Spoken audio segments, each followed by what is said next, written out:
বিসমিল্লাহ। আজ হচ্ছে প্রথম দিনের অবস্থা, আর এই হচ্ছে 40 থেকে 45 দিন পরের অবস্থা। আসসালামু আলাইকুম। তো আজকে খুব ভোরে আমি চলে এসেছি আমাদের ঘাসের জমিতে। আর ঘাসের জমির এই যে ঘাসগুলো সম্পূর্ণটাই উঠিয়ে দেব। ঘাসের জমির পরিমাণ হচ্ছে 6 কাঠা।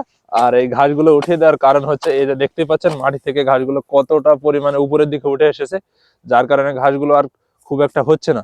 তো এই 6 কাঠা পরিমাণে ঘাসটা আমি সম্পূর্ণটাই একলাই উঠিয়ে দেবো, এবং ওঠানোর পরে আবার জমিটাকে হালকা একটু কুপিয়ে মাটিটা ঝুরঝুরে করে দেবো। তারপরে জবের বীজ বুনে দেবো এবং এগুলোকে পুনরায় লাগিয়ে দেবো। তবে আসার সময় একটা জিনিস খেয়াল করলাম বা দেখলাম, আমি এসছি কিন্তু খুব ভোরে, আর ইটভাটায় যারা কাজ করে তারা আরো সকালে চলে এসছে। আর দেখতে পাচ্ছেন শীতের পোশাক আমার গায়ে। তো গ্রামের দিকে বেশ ভালো পরিমাণে শীত পড়া শুরু হয়ে গেছে। তবে যারা ইটভাটায় কাজ করে এরা কিন্তু রাত 3টা সাড়ে 3টার দিকে ঘুম থেকে ওঠে এবং তারপরে খাওয়া দাওয়া করে এই কাজে চলে আসে খুব ভোরে। এই কাজটা আমিও করেছি, এখানে প্রচুর পরিশ্রম হয়, কি বলবো। কারণ পরিশ্রমের দিকে পুরুষরা কখনোই তাকায় না। আর পুরুষদের নির্দিষ্ট কোনো বয়সে হয় না যে সংসারের দায়িত্ব কাঁধে নেওয়ার। যখনই সংসারের দায়িত্ব কাঁধে চলে আসে, এরকম শীত ঠান্ডা গরম যেটাই বলি না কেন, সবকিছু উপেক্ষা করে কিন্তু ছুটে চলে আসে তার নিজ নিজ কর্মস্থলে। সকালে আমি খেয়ে আসিনি, আর ওই যে মা আব্বাকে দি খাবার পাঠিয়ে দিয়েছে, আব্বা খাবার নিয়ে আসছি। এই যে মা খাবার পাঠিয়েছে, পালং শাকের ডাল, আর কাল রাতের হয়তো ভুড়ি রান্না ছিল, সেই ভুড়ি রান্না দিই। তো এবার বিসমিল্লাহ বলি খাওয়া শুরু করি। বিসমিল্লাহ।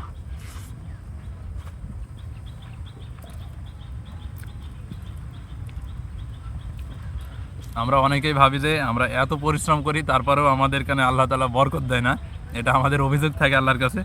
তবে বরকত মানে যে বড় বড় বাড়িতে থাকা এবং বিলাসবহুল গাড়িতে ঘুরে বেড়ানো, এটা শুধু এটা না। বরকত এটাও যে আপনি কঠোর হাড় ভাঙা পরিশ্রম করেন, তারপরেও আপনার শরীরটা আল্লাহ তাআলা সুস্থ রেখেছেন, আপনি সুস্থভাবে দুবেলা দুমুঠো খেতে পারেন।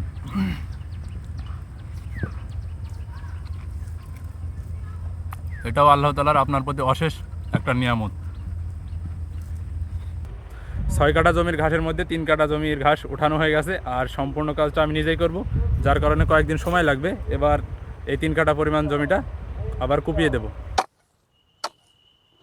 আর এইভাবে মাটিগুলো কুপিয়ে যতটা সম্ভব ঝুরঝুরে করে দেওয়ার চেষ্টা করব, এবং ঢালাগুলো ভেঙে ছোট ছোট করে দেওয়ার চেষ্টা করব। আর সেই সাথে পাওয়ার টিলার কিংবা ট্রেক্টর ওটা দিয়ে চাষ দিলে ভালো হতো, কিন্তু আশেপাশের জমিগুলো সবগুলোতে পেঁয়াজ বা অন্যান্য ফসল মানে চাষ করা হয়ে গেছে, আর এখানে গাড়ি আসার আর কোনো পথ নেই, যার কারণে সম্পূর্ণ জমিটাই হাতের সাহায্যে এইভাবে কুপিয়ে দিতে হবে। আজকে দ্বিতীয় দিন, আর এই যে সম্পূর্ণ জমিটার ঘাস উঠিয়ে কুপানো হয়ে গেছে। আর আজকে এসেছিও সেই খুব ভোরবেলায়, সারাদিন খাওয়া নেই, প্রচন্ড ক্ষুধাও পেয়েছে। তারপরেও ভোরবেলা না খেয়ে এসেছিলাম, মা বাড়ি থেকে খাবার পাঠিয়েছিল, ওটা সকালে খেয়ে ফেলেছি, দুপুরে কোনো খাবার খাওয়া হয়নি। আর এখন সূর্য আকাশে আর দেখা যাচ্ছে না, সূর্য ডুবে গেছে, মানে সন্ধ্যার আজান মানে পড়ার সময় হয়ে এসছে। তো এই যে কুপিয়ে কমপ্লিট করা হয়ে গেছে। আবার আল্লাহ যদি বাঁচি রাখে ইনশাল্লাহ কালকেও ভোরে আসবো, তারপরে ঘাসগুলো লাগিয়ে দেবো।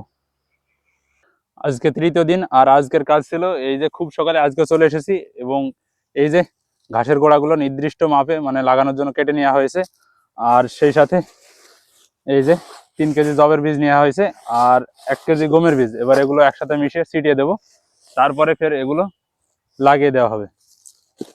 এবার আমি গম ও জবের বীজগুলো ছিটিয়ে দিলাম, তবে ছিটানোর সময় একটু ভয়ে ভয়ে ছিটিয়ে দিচ্ছিলাম, কেননা বীজ ছেটানোর কাজে আমি খুব একটা পারদর্শী না। অনেক সময় দেখা যায় নতুন অবস্থায় বীজ ছিটাতে গেলে বীজ শেষ হয়ে যায়, কিন্তু জমির পরিমাণ থেকেই যায়, তাই একটু ভয়ে ভয়ে ছিটাচ্ছিলাম।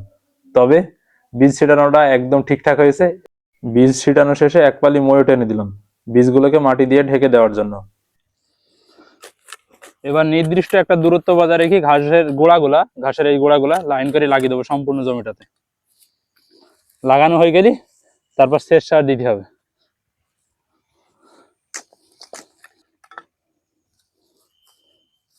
তো দেখতেই পাচ্ছেন সন্ধ্যা মোটামুটি ঘর হয়ে গেছে, মাগরিবের আজানও বের হয়ে গেছে, বেশ কিছুক্ষণই হয়ে যাচ্ছি। আর আমার পিছনে এই লাগানো ঘাস লাগানো কমপ্লিট। তবে কিছু সার দিয়ে যাবো, কালকে সেচটা দেওয়া হবে কাল সকালেই। আমি কালকে আর আসতে পারবো না, যার কারণে সারটা এখনই সিটি দিয়ে যাচ্ছি। আর সেচটা এক চাষা দেবে, ওই চাষার মেশিন থেকে নেওয়া হয়। তবে এই সার খুব একটা উপকার দেবে না আর কি, কেননা যে বোনা ঘাস আছে ওটা এখনো তো বেরই হয়নি, তো এই সার আর খাবে কিসে, যার কারণে অল্প পরিমাণে দিচ্ছি। যে লাগানো ঘাসটা লাগালাম, এটা 2-1 দিনের ভিতরে সেচ পাওয়া মাত্রই মাটির সাথে শিকড় গজাবে। আর ওই শিকড়ে যাতে সরাসরি জোরটা মানে এই সারের যে উপকারিতা সেটা পাই আর দ্রুত বড় হয়, যার কারণে অল্প পরিমাণে সারটা দিছি। পরবর্তীতে যখন সেচ দেওয়া হবে তখন বেশ ভালো পরিমাণে সার দেওয়া হবে আবার। এবার সারটা ছিটে নিই।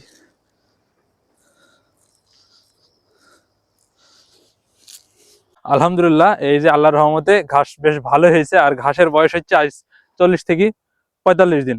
আর এর মাঝে কিন্তু 2 থেকে 3 বার সার দেওয়া হয়েছে, সারও সেচ দেওয়া হয়েছে। আর সার দেওয়া হয়েছে সাধারণত ইউরিয়া, ড্যাপ আর সালফেট। তো আজ আর কোনো রান্নার ভিডিও না, ভিডিওটা শুরু থেকে শেষ পর্যন্ত কারা দেখেছেন অবশ্যই কমেন্টে জানাবেন। আর ভিডিওটা কেমন লাগলো তাও কিন্তু কমেন্টে জানাতে ভুলবেন না।